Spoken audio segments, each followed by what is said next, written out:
Thank you. Now I'll introduce our next reader.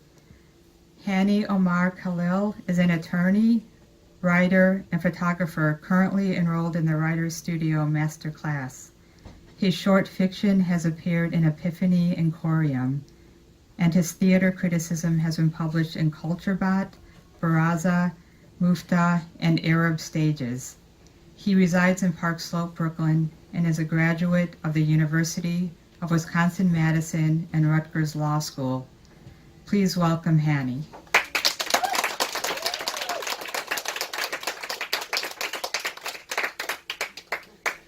Thank you, Judy. I'll be reading for you this evening excerpts from a piece I had published earlier this summer as part of Anomaly's folio of Egyptian and Egyptian American writers. It's titled An Edifice of the Imagination. Like that? Better? Okay. Mazen will be pulled from a street in Cairo. He will not know by whom, or even from which street. He will only know that moments before he was running, along with thousands of others, towards a narrow horizon, towards the absence of tear gas, rocks, and gunfire. Some will say he was pulled from beneath the arcade of Baylor's Alley, while others will say it happened under the highway behind the museum, and others will say it didn't happen in Cairo at all, that he was in Alexandria, along the Corniche, or in Aswan, along a different Corniche. In any case, he gets thrown to the ground, or maybe up against a wall, or against or even through a shop window. Imagine a shoe store or an airline office, one that doesn't fly to Egypt anymore, from Amsterdam or Copenhagen or Mogadishu. His attackers, it will be said, came at him from within the crowd, or from behind. Some will argue there wasn't any crowd at all, that he was in a safe house, a makeshift triage unit, that it was somebody who betrayed him who believed Mazen himself was the betrayer. They will be clothed in uniforms of olive drab, or flak jackets of faded black, in apparel indistinguishable from his own. Some will claim he wore imitation designer clothes, like so many others in Tahrir, while others will claim he was dressed in rags like an ordinary vagrant. And others will insist he was dressed casually yet deliberately in the manner of a foreigner, the kind with easy access to an H&M and Urban Outfitters, a Zara. Early consensus is that neither he nor his captors wore the traditional galabeya of a common peasant. Any suggestion to the contrary is dismissed out of hand as nonsensical, the work of a dilettante. Don't be cute, people will tell me. This is no laughing matter. The Republic, with Mazen coursing unimpeded through its dead-end streets, will soon collapse unless justice is distributed quickly and in exact proportion to the demands of public order. And so the first punch lands within seconds, maybe to the temple or to the jaw. The first kick arrives almost in tandem to the ribs, the shins, the sacrum. Each blow will sting, then dull, then sting again. If he is to sustain any of it, Mazen needs it to rain down on him relentlessly, without pause. Nobody stops it from happening. The crowds will have already dispersed.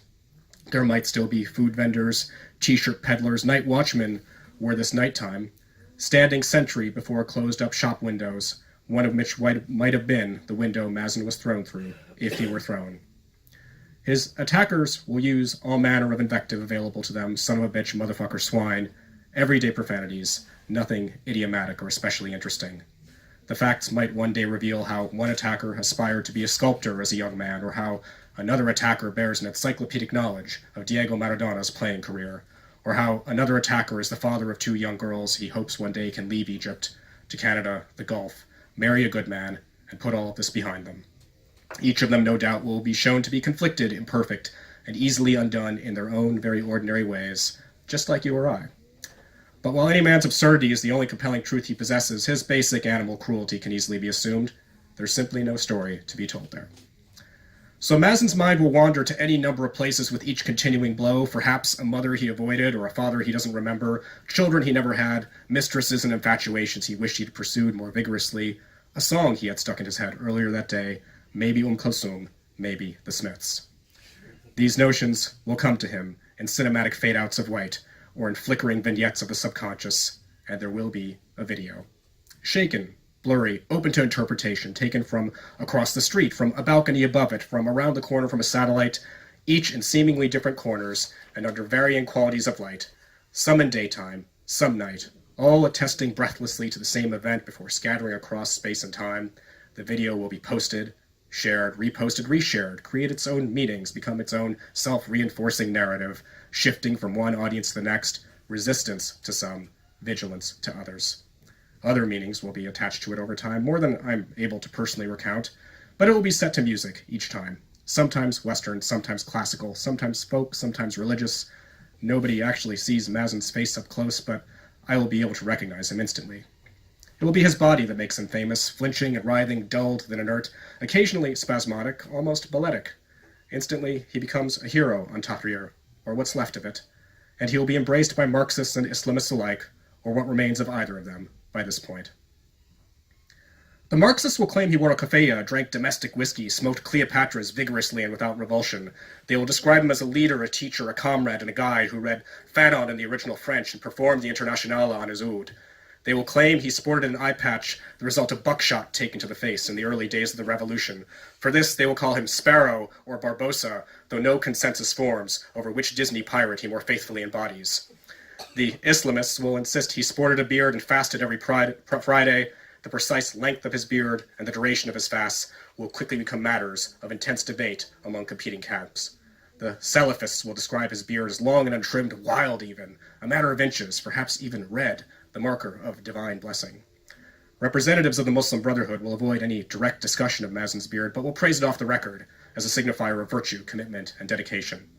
The Salafists, when faced with this discrepancy, will attribute it to a habit of evasion and omission for which the brothers are well known. Criminals and liars, one of them will mutter to me, before pleading to God for forgiveness.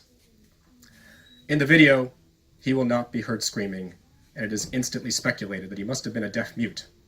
Public opinion will quickly coalesce around this idea. In this telling, Mazen, unable to scream, undistracted from the sound of gunfire and explosions nearby, feels every blow to his face, every fracture in his skull, more sharply and acutely than perhaps you or I would. His pain in this telling only adds to his virtue, a virtue on which everybody will immediately stake additional claims. One t-shirt hawker who has made a small fortune for him, selling Premier League jerseys to protesters, will recount a silent exchange whereby Mazen purchased an Arsenal jersey using only hand gestures and signals. Some will say this was sign language, while other deaf protesters, and there are only a handful, will attest to having never met him. The slightly larger community of protesters who only fake deafness upon police capture, usually with little success, will attest to having never seen him before either. Within this group, it'll be suggested that his gestures were not sign language, but the circumlocutions of somebody with no facility whatsoever for the Arabic language. And it is out of this suggestion, however marginal, that there will begin rampant speculation over who sent him and why. An army of speculators will descend upon Cairo from across the globe, each trying to determine Mazen's provenance and fate.